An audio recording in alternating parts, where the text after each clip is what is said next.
Mirë, lejti futemi me një herë temës. Sot do të zbërthejmë një nga mjetet mendore më të fuqishme, por edhe më të rrezikshme që përdorim, shpesh pa e kuptuar arsyetimin përmes analogjisë. Është shkëndija pas inovacioneve më të mëdha, por po ashtu edhe shkaku i disa gabimeve vërtet katastrofike. Le ta nisim me një pyetje paksa të çuditshme. Si është e mundur që modeli i një supermarketi të zakonshëm ushqimor të shndërrohet në një perandori miliardësh të pajisjeve për zyrë? Në pamje të parë lidhja nuk duket, apo jo? Por pikërisht këtu fshihet e gjithë magjia dhe rreziku i analogjisë. Okej, le të fillojmë me anën pozitive të medaljes. Në këtë pjesë të parë, do shohim se si një analogji e vetme, por e zbatuar në mënyrë geniale, mund të krijojë një industri të tërë nga hiçi. Imagjinoni mesin e viteve 80. Thomas Stenberg, një ish drejtues supermarketesh, vuri re diçka. Tregu i pajisjeve të zyrës ishte një rrumuj dyqanesh të vogla të shtrenjta.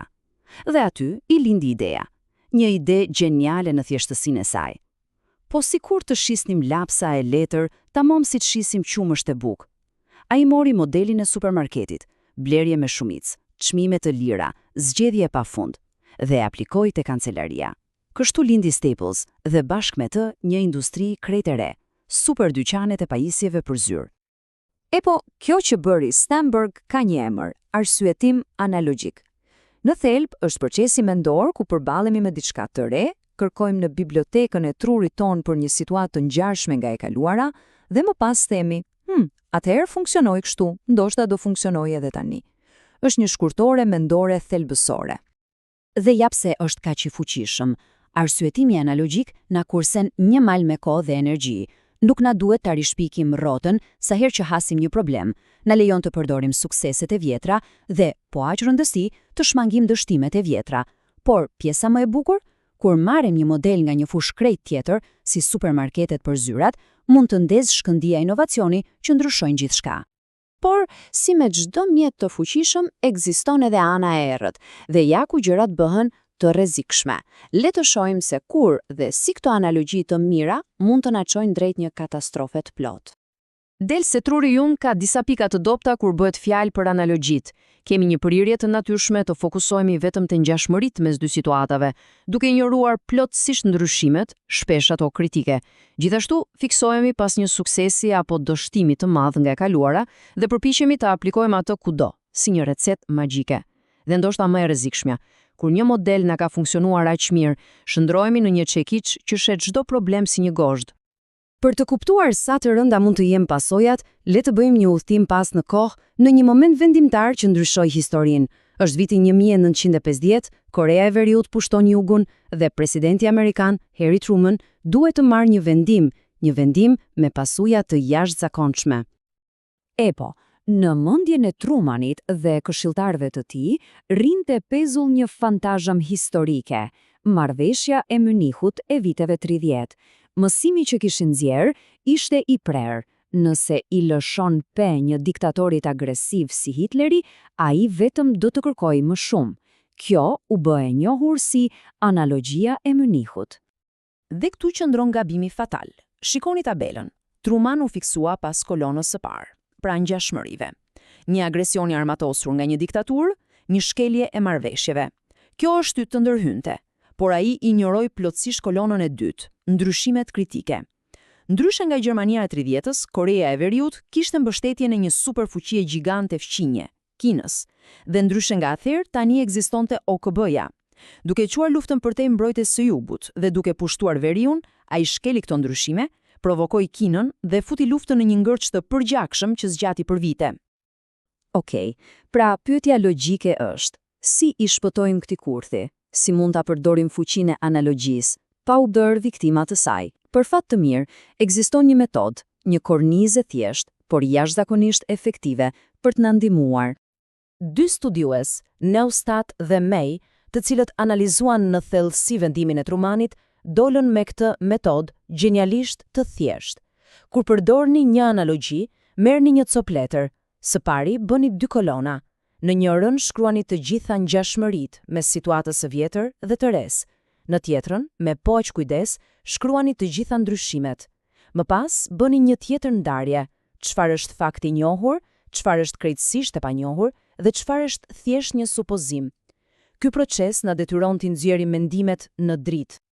Siç ka thënë edhe legjenda e biznesit Lia Iacocca, ka diçka te hedhja e mendimeve në letër që të detyron të bëhesh specifik. Dhe kështu është shumë më vështirë të mashtrosh veten apo dikë tjetër. Pikërisht kjo metoda na mbron nga vetë mashtrimi. Po, le ta vëmë këtë kornizë në provë. Të kthehemi në botën e biznesit, ku do shohim se si ky proces i thjesht mund të jetë ndryshimi mes një suksesi marramendës dhe një dështimi po aq spektakular. E mbani mend Tom Stenberg, heroin e heroinë e fillimit të rrëfimit ton, pasi ndërtoi perandorinë e Staples, ai provoi ta bënte sërish. Ai pa industrinë e pastrimit kimik. Po, edhe ajo ishte fragmentuar. Kështu që themeloi një kompani të quajtur Zutz. Por këtë herë, rezultati ishte një dështim total. Pse? Sepse ai u fokusua te ngjashmëria, tregu i fragmentuar dhe injoroi një ndryshim absolutisht kritik. Modeli i tij bazohej në centralizimin e pastrimit në fabrika të mëdha për të ulur kostot. Por, ndryshe nga blerja një stilolapsi, pastrimi kimik është diçka personale. Njerëzit duan të flasin për njollat, për preferencat e tyre. Ky ndryshim, në dukje i vogël, e shkatroi të gjithë modelin e biznesit. Ja dhe një shembull tjetër i shpejt. Pate Slosberg, krijuesi i një prej birrave artizanale më të suksesshme.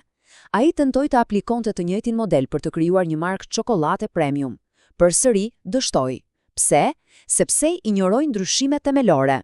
Tregu i synduar ishte krejtësisht i ndryshëm dhe prodhimi i çokoladës ishte shumë më kompleks se sa ai i birrës.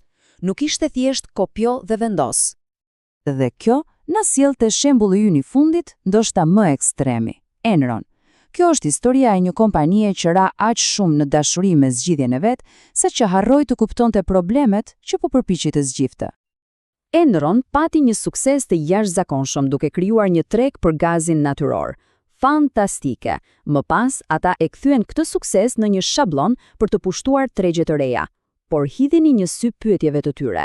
Të gjitha ishin të dizajnuara për të gjetur vetëm ngjashmëri. Pyetja fatale që mungonte gjithmonë ishte: po mirë, çfarë ka ndryshe në këtë treg të ri? Kjo verbëri i çoi në tregje si ai i internetit, ku modeli dështoi në mënyrë spektakulare, duke kontribuar në kolapsin famëkeq të kompanisë. Pra, ku na le gjithë kjo? Çfarë duhet të mbajmë mend që ta përdorim këtë mjet të fuqishëm në mënyrën e duhur, pa djegur duart? Cili është përfundimi? Së pari, mos kini frikë nga analogjia, ajo është motori i inovacionit, por së dyti, bëhuni skeptik, detyrojini veten të analizoni ndryshimet po aq me pasion sa kërkoni ngjashmërit. Përdorni metodën e thjeshtë të listave për të nxjerrë në letër atë që dini dhe atë që thjesht po supozoni. Dhe më e rëndësishmja, mbani mend, qëllimi nuk është të kopjoni verbërisht të kaluarën, por ta përshtatni atë me mençuri për të ardhmen. Dhe për fund, një pyetje për të reflektuar. Cili sukses i kaluar, cila analogji po drejton vendimet tona sot, qoftë në punë apo në jetë? Dhe, më e rëndësishmja, cilat ndryshime thelbësore mund të jemi duke ja anashkaluar? Ndryshime që mund të bëjnë të gjithë diferencën mes suksesit dhe dështimit.